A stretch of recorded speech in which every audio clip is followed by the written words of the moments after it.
सन्माननीय व्यासपीठावर विराजमान आजच्या कार्यक्रमाचे अध्यक्ष, प्रमुख पाहुणे, समस्त शिक्षक वर्ग आणि उपस्थित सर्व पालक तसेच माझे प्रिय विद्यार्थी मित्र आणि मैत्रिणींनो, सर्वप्रथम आपणा सर्वांना जागतिक आदिवासी दिनाच्या मनपूर्वक शुभेच्छा।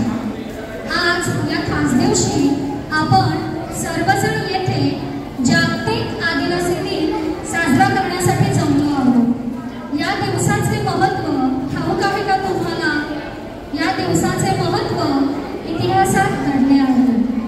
मित्रांनो, भारताचा खरा हिरा हा सोन्याच्या खाणीत नाही तर जंगलात सापडतो, तो म्हणजे आपला आदिवासी समाज।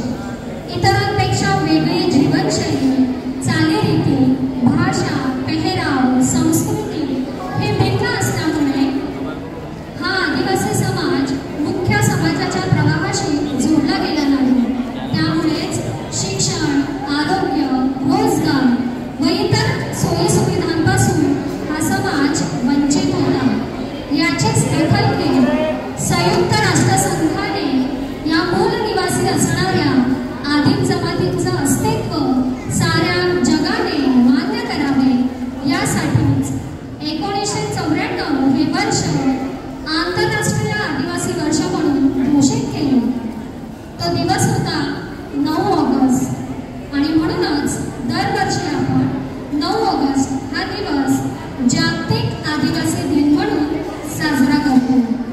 खरं तर हा केवळ एक दिवस नसून तुमच्या अस्तित्वाचा, संघर्षाचा, योगदानाचा गौरव करण्याचा दिवस आहे।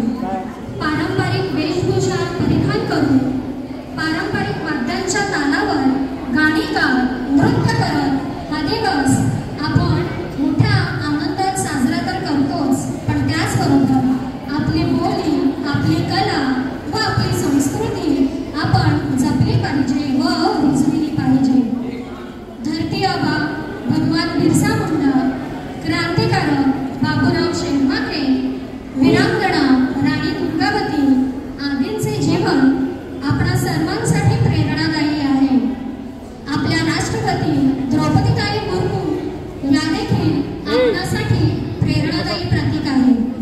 तुम्हीही तुमची स्वप्ने सत्यात उतरविण्यासाठी मेहनत घ्या, आपले शिक्षण पूर्ण करा। शिक्षण संधीचे अनेक दरवाजे उघडते। तुम्हीही तुमचे शिक्षण पूर्ण करा असा संदेश या दिवशी तुम्हा सर्वांना मला द्यावासा वाटतो व सरते शेवटी तुम्हा सर्वांसाठी